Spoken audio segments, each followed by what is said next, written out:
seja bem-vindo a esse vídeo. Hoje a gente vai conversar um pouquinho sobre como manter a saúde mental durante a faculdade de medicina. Se você ainda não me conhece, meu nome é Ana Luísa, sou médica, sou psiquiatra e eu tô aqui para te ajudar a priorizar a sua saúde mental. Então, se você tem interesse nesse tema, já se inscreve aqui no canal e já deixa o seu joinha. Bom, para a gente começar, entrar na faculdade de medicina é um sonho para muita gente, muitas vezes é a consolidação de um esforço muito grande que a gente teve para chegar até ali. Só que o que muitas vezes ninguém conta pra gente é o quanto que muitas inseguranças, muitos medos são trazidos à tona durante essa fase. Isso faz com que a gente fique mais ansioso, com que a gente se cobre muito e muitas vezes isso pode sair caro para nossa saúde mental. Então, nesse vídeo, eu vou te trazer dicas práticas para você cuidar da sua saúde mental enquanto está na faculdade de medicina. A primeira dica que eu te daria é cuidado com comparações. É muito comum que na faculdade a gente tenha muita competitividade. Eu lembro que no meu primeiro período já se falava em provas de residência que aconteceriam dali a 6 anos. E a gente tende realmente a olhar para o lado, a ver o que o outro está fazendo. Mas eu diria que talvez a comparação mais difícil hoje seja a comparação nas redes sociais. Então, a gente vê muito perfil, né, de pessoas que estão fazendo faculdade de medicina e que, ao mesmo tempo, estão conciliando isso com 2.500 coisas, com produção de conteúdo e tem aquele tanto de vídeo, acordando 4 horas da manhã, estudando, fazendo 215 coisas. E isso tudo traz muita comparação e culpa. Como que o fulaninha tá dando conta de fazer tudo isso e eu mal tô sobrevivendo ao ciclo básico, ao ciclo clínico, ao internato e etc.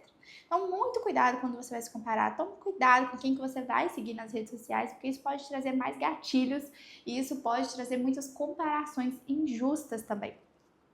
Segunda coisa, tenha uma rotina. O que é ter uma rotina? É muito importante que você tenha horários estabelecidos para as coisas. E é essencial que você tenha um planejamento, que você tenha um planner ou que você use o Google Calendar, alguma coisa nesse sentido, para você conseguir organizar seus horários e encaixar os seus compromissos.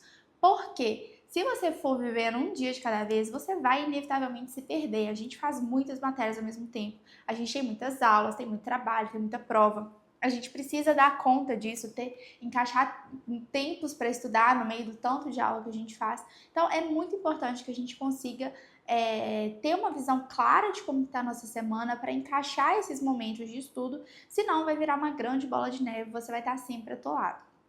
E eu gosto de pensar também que a vida, não só a faculdade de medicina, mas a vida como um todo, é como se fosse um jogo de videogame.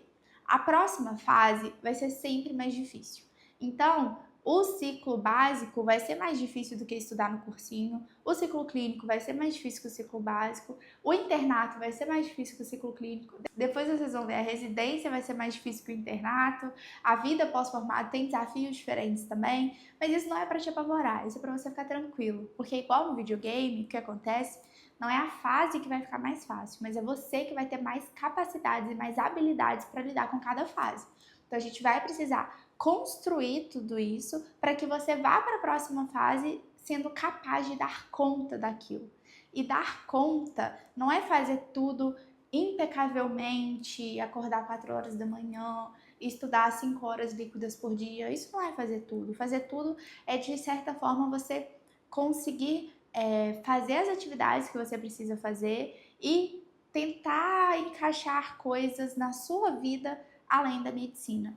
É muito comum que a gente tenda a fazer com que a medicina vire o centro da nossa vida e todas as nossas atividades são em função da medicina. É muito importante a gente tentar ter algum hobby, ter alguma coisa, ter tempo com a nossa família, ter tempo com os nossos amigos, que a maioria vai ser inevitavelmente da faculdade. Isso porque quando a gente apoia todos os pilares da nossa vida em uma coisa só, se por algum motivo algo acontece, a gente se frustra e a gente não vai dar conta daquilo. Então a gente precisa trabalhar outras coisas além da medicina.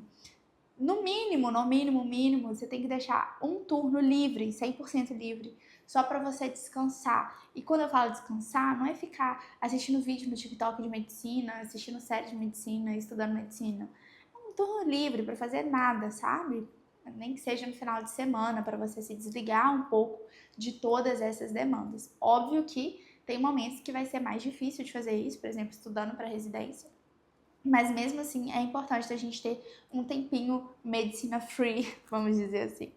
A terceira dica que eu te daria é: não vire noite estudando. E parece óbvio, mas a gente consolida o nosso aprendizado durante o nosso sono. Se você está virando a noite estudando, você não está consolidando seu conhecimento. E por mais que você estude, sei lá, 6 horas daquela noite, aquele conhecimento não vai ser um conhecimento de longo prazo no seu cérebro. Aquilo ali vai ser curtinho, já já você esquece. Isso é um problemão, porque na medicina a gente precisa consolidar conhecimento. A gente não estuda necessariamente só para uma prova, a gente estuda para o longo prazo. E no estudo de longo prazo a gente precisa de um sono de qualidade. Então, no mínimo, eu diria umas 7 horas de sono para você conseguir consolidar esse conhecimento, para você dar conta disso tudo.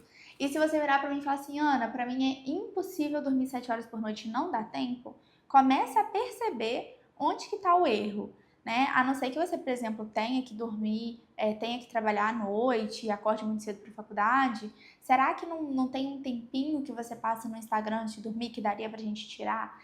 Tirar o celular antes de dormir muda muito a qualidade do sono. Então, tentar parar de mexer no celular pelo menos uns 30 minutos, 1 hora antes de dormir, isso muda a qualidade do seu sono para sempre. Depois você tenta me conta aqui embaixo, que eu tenho certeza que vai revolucionar a qualidade do seu sono. Outra coisa que pode ajudar também nessa questão do sono, né, que muitas vezes a gente tem que acordar cedo, muitas pessoas têm dificuldade para acordar cedo, é deixar as cortinas abertas. E aí, à medida que o dia for aparecendo, a gente vai ter um despertar mais gradual, porque a produção de melatonina vai ser interrompida, então você vai conseguir acordar mais gradualmente. E cuidado também com o consumo de café, tá? Café depois de 2 horas da tarde, algumas fontes falam 4 horas da tarde, é péssimo pro sono. E mesmo que você fale, ai Ana, mas pra mim tanto faz, posso tomar um gole de café 10 horas da noite e deitar pra dormir, a gente sabe que isso atrapalha na qualidade do sono também. Então, muito cuidado com o consumo de café. A quinta dica que eu te daria é: faça atividade física. Nem que você faça atividade física só para não ser hipócrita, tá? Porque a gente vai indicar atividade física para o nosso paciente em 99% dos contextos, só não digo 100% porque tem situação em que às vezes por alguma limitação física a pessoa não vai poder fazer. Mas a gente quase sempre vai indicar exercício físico para o nosso paciente e a gente não pode estar nesse lugar de prescrever e não fazer. Então o mínimo que a gente precisa fazer é uma atividade física. Ah, Ana, não tenho tempo, minha rotina é super corrida. Pega o final de semana, faz uma caminhada 2 vezes na semana, qualquer coisa. Qualquer coisa. Vai ajudar no aprendizado, vai ajudar no estresse, na ansiedade. Tem estudo que mostra, inclusive, benefícios para TDAH, aumento de concentração. Então, a gente precisa ter uma rotina de atividade física. E se você pensar, eu prefiro estudar 1 hora, prefiro estudar meia hora do que fazer uma atividade física, igual eu te falei, já tem estudo mostrando que aumenta o tempo de concentração. Então, fazer exercício não tira o tempo de estudo, tá? Pelo contrário, potencializa a sua capacidade de se concentrar. A sexta dica é: cuidado com as atividades extracurriculares. E quando eu falo cuidado, é em que sentido?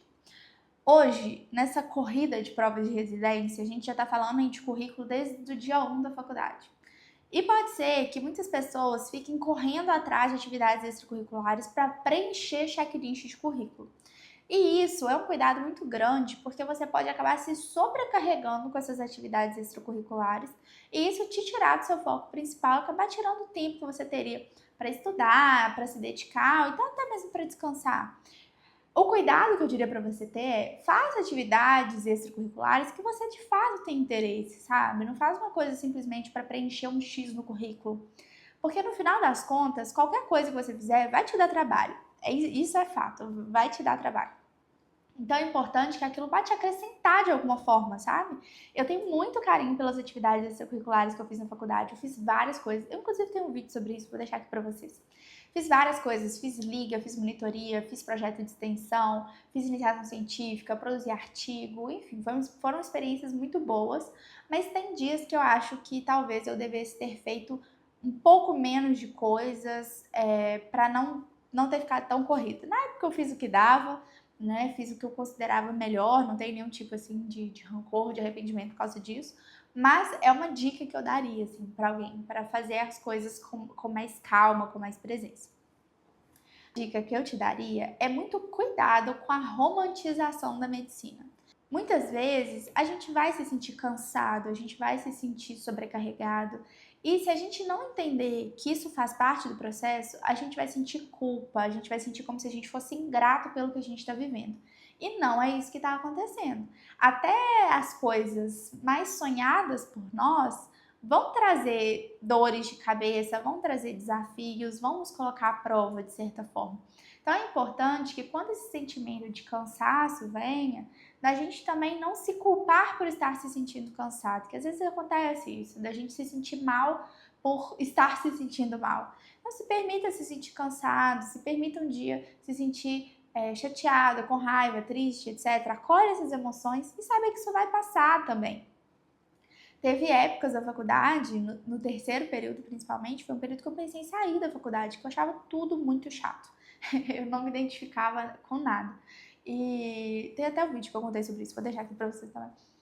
E eu pensava, tipo, eu não tô gostando disso daqui, será que eu devo sair? E foi uma época que eu comecei a fazer muito projeto extracurricular com o objetivo de ter uma outra visão na medicina. Lá na minha faculdade, no FJF, a gente só começava a ter contato com o paciente no quinto período. Então, no terceiro ano de faculdade, só que a gente começava a ter contato com o paciente. E antes disso, eu achava muito chato. Eu não gostava de anatomia, eu não gostava de fisiologia, eu não gostava de quase nada. Então, não romantiza isso de tipo, tá todo mundo amando isso para sempre, menos eu. Muito cuidado com esses pensamentos tudo ou nada, sabe? E o último conselho que eu te daria é busque ajuda se necessário. No nono período, eu morria de medo de formar. Eu achava que eu não ia dar conta da faculdade. Eu tinha muito medo de ser médica. Eu tinha muito medo de não dar conta. Pensava que era muita responsabilidade, que talvez eu nunca fosse conseguir aprender tudo que eu precisava aprender. Isso me gerava muita insegurança e foi nesse contexto que eu comecei a fazer acompanhamento psicológico, que me ajudou muito. Então, se você tem percebido que está sendo muito difícil, que você não está dando conta, procura ajuda. Isso é essencial para que você consiga se cuidar, porque a gente não consegue cuidar do outro quando a gente não está se cuidando também. Espero que essas dicas tenham sido úteis para você. Me conta aqui nos comentários o que você achou. Deixa seu joinha, se inscreve aqui no canal e até a próxima. Beijo!